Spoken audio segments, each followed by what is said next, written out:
آج آپ کو سناتی ہوں ایک کہانی۔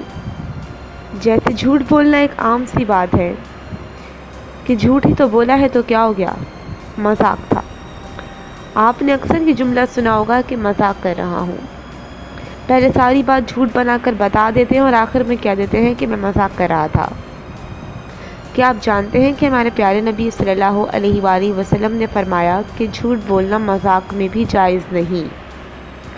بالکل اسی طرح گالیاں دینا بہت عام ہو گیا ہے۔ ہر بچے کے منہ پر گالی ہوتی ہے۔ تو یہ کہانی ہے 4 لڑکوں کی۔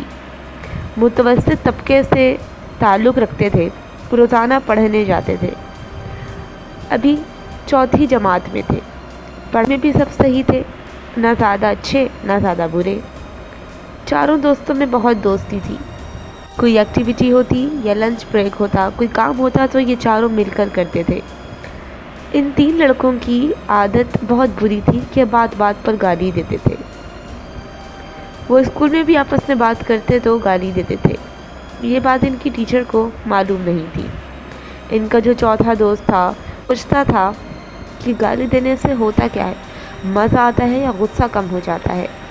تو میں بھی دیکھتا ہوں یا میں بھی دیتا ہوں مزے کے لیے۔ اور پھر وہ بھی دینے لگا۔ گھر آیا، لائٹ نہیں تھی، غصہ آنے لگا تو لائٹ کو گالیاں دینے لگا۔ اسی طرح اس نے اپنا معمول بنا لیا، مزہ آئے تو گالی، غصہ آئے تو گالی۔ کیوں سوچا اس نے اس طرح؟ کیونکہ اس کے دوست گالی دیتے تھے، جو اس نے دیکھا وہ اس نے فوراً اپنا لیا، یہ دیکھنے کے لیے کہ یہ چیز اچھی ہے یا بری۔ ایک دن یہ چاروں اسکول سے واپس جا رہے تھے، سامنے 2 لڑکوں کی لڑائی ہو رہی تھی۔ انہوں نے ساتھ والوں سے پوچھا کہ کیوں لڑ رہے ہو؟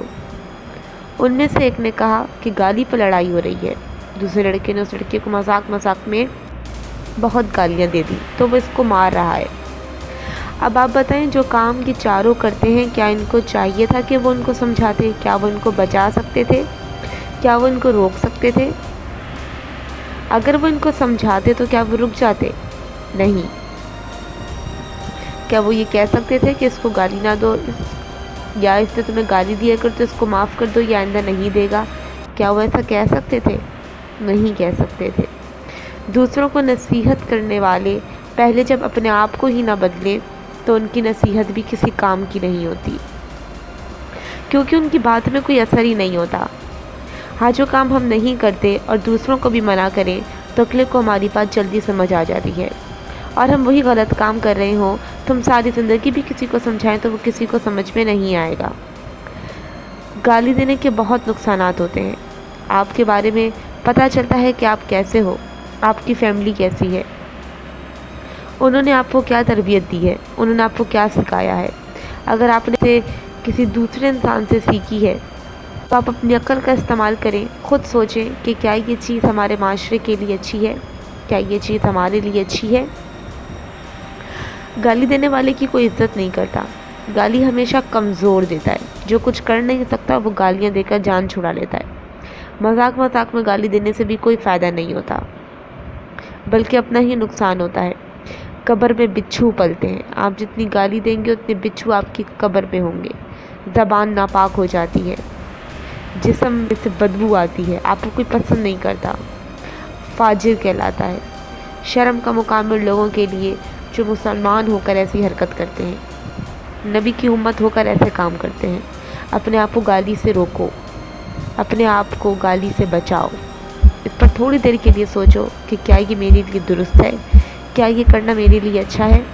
جب انسان ہی پسند نہیں کرتا، جب آپ کسی کو گالی دیتے ہیں تو وہ اتنا غصہ ہو جاتا ہے، وہ پسند نہیں کرتا، تو سوچے اللہ کیوں پسند کرے گا۔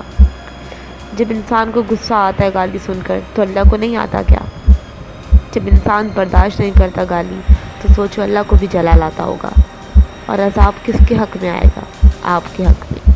اپنے آپ کو روک سکتے ہو اور آپ یہ کر سکتے ہو۔